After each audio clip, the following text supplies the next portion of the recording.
ध्याये नित्यं महेशं रजतगिरिनिभं चारुचन्द्रावतं संरत्नाकल्पोज्ज्वलाङ्गं परस्मृगबलाभीतिहस्तं प्रसन्नं पद्मासीनं समन्तात् स्तुतिममरगरे व्याघ्रकृतिं वसानं विश्वाद्यं विश्वबीजं निखिलभयहरं पंचवक्त्रं त्रिनेत्रम्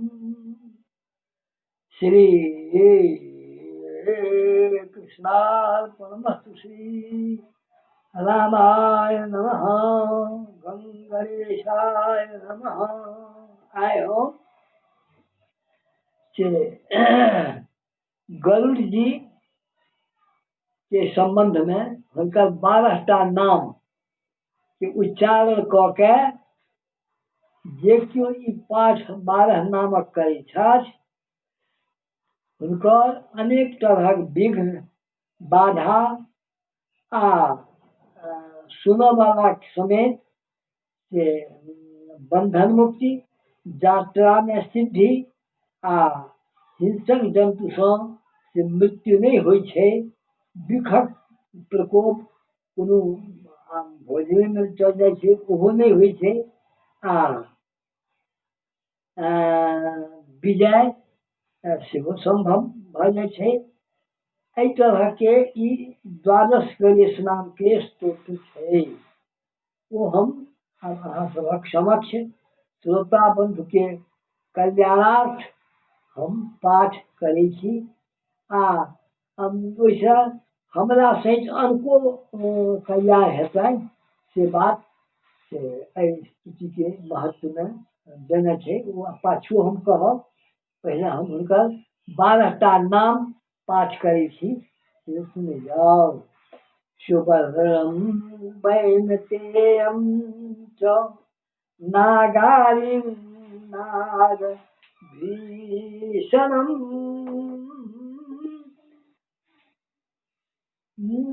जितान्तकं विखारिं च अजितं विश्वरूपिणम्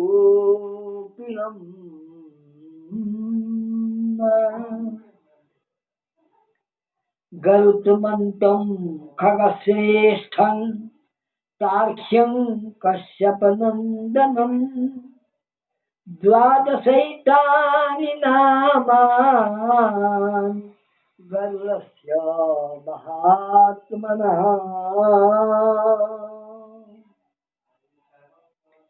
जब पठेत् प्रातरुत्थाय स्नाने वा शयने च दिखं नाक्रमते तस्य न च हिंसन्ति हिंसकाः। संग्रामे व्यवहारे च विजयस्तस्य जायते बंधनान् मुक्तिमाप्नोति यात्रायां सिद्धिरेव च। ई हम गणेश जी के 12 नाम सहित हुनकर की प्रभाव छनि ओहि नाम के गरुड़ जी के से प्रभावक समेत हम से उत्तर समेत देर। ई 12टा नाम तो हम पढ़कर सुना चुकलहुँ। ई 12टा नाम के उच्चारण जे क्यों करै छथि बा जे क्यों सुनबो करै छथि हुनको से की होइ छनि तऽ गरुड़ जी के 12 नाम जे प्रातः काल स्नान काल तथा सुतः काल पाठ करैत छथि ओ व्यक्तिक ऊपर कोनो प्रकारक विषक प्रभाव नहीं पड़ै छै। कोनो हिंसक प्राणी ओकरा मारि नहीं सकैत अछि। युद्ध व्यवहार में विजय होइत अछि। ओ ओकरा बंधन बाधा सँ मुक्ति सेहो ओहि व्यक्ति के भेटै छनि।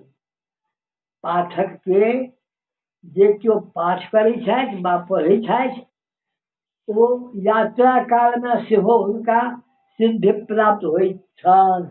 ई अहाँके गरुड़ पुराण सँ उद्धृत भेल अछि। ई एहिमे सत्य होइ छै, ई झूठ नहि छियै, ई निश्चित छै। तेँ श्रद्धा भक्ति पूर्वक जे केओ ई पाठ करता हुनका विविध बाधा सँ मुक्ति भेटतनि।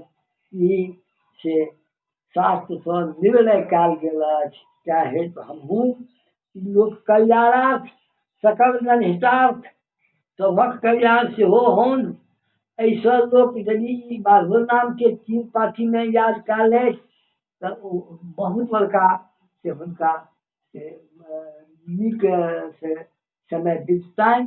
मनुष्य के समय समय पर कोनो ने कोनो बाधा आबिए जाइ छै तऽ ओहि बाधा सँ मुक्तियो भेट जाइ छनि। इएह बात कहैत हम आजुक ई से गरुड़ जी के जे स्तमन भेलै केलहुँ हम से सभक कल्याण हुअ, सभक रक्षा हुअ, सभक बंधन सँ मुक्त हुअ, कोनो तरहक विष तथा हिंसक पशु सँ हुनकर प्राण नहि जान। ताहि दुआरे ई हम यूट्यूब में हमर जे पोती अछि जकर नाम नेहा छियै, ओ हमरा कहलक कि एकटा यूट्यूब में दऽ दियौ बाबा, तऽ सबके कल्याण हेतै तऽ ओहिमे अपनो सभक कल्याण हैत ने, से हमरा कहलहुँ। तऽ हम कहलियै बढ़िआँ बात कहैए, पढ़लक लिखलक तऽ किछु ज्ञान बेसी भेलै। तेँ ने लोकक कल्याणके वास्ते कहै छै। ई लोकक कल्याणके विचारो केनाइ जे छै से बहुत पुण्य काज छै। तैँ हम अपना पोतीके धन्यवादो देलियै। तऽ हम कहलियै अच्छा रह जाय, हम आइ तोरा ई पाठ कऽ कऽ सुना दै छियौ। आ जे केओ ई सुनतै बा एहिमे से टिप लेतै, ई तीनिए टा 12टा नाम छै 3टा पाँती में से लोक याद कऽ लेत आ लोकोके सुना देतै तऽ ओकरो किछु कल्याण भऽ जेतै। तैँ लऽ कऽ ई यादे केनाइ बढ़िआँ बात छै। से हम हुनका अपना पोतीके कहलहुँ नेहाके, तऽ ओहो बड़ा खुशी भेल जे हम भने कहि देलियै। लोकके कल्याण हेतै ताहिमे कनेक पुण्य तऽ अहूँके हैत, हमरो सभके हैत। जे केओ एहिमे कहै छै तकरो किछु होइ छै, से कहलियै। ई कहैत हम आजुक जे प्रसंग छै गरुड़ जी के 12 नाम से हम एहिठाम ओम नमस्तस्यै नमस्तस्यै नमस्तस्यै नमो नमः जा देवी सर्वभूतेषु शक्ति रूपेण संस्थिता नमस्तस्यै नमस्तस्यै नमस्तस्यै नमो नमः। श्री जगदम्बार्पणमस्तु। आब एकर हम अंत कऽ रहल छी आ आजुक विषय समापन करै छी।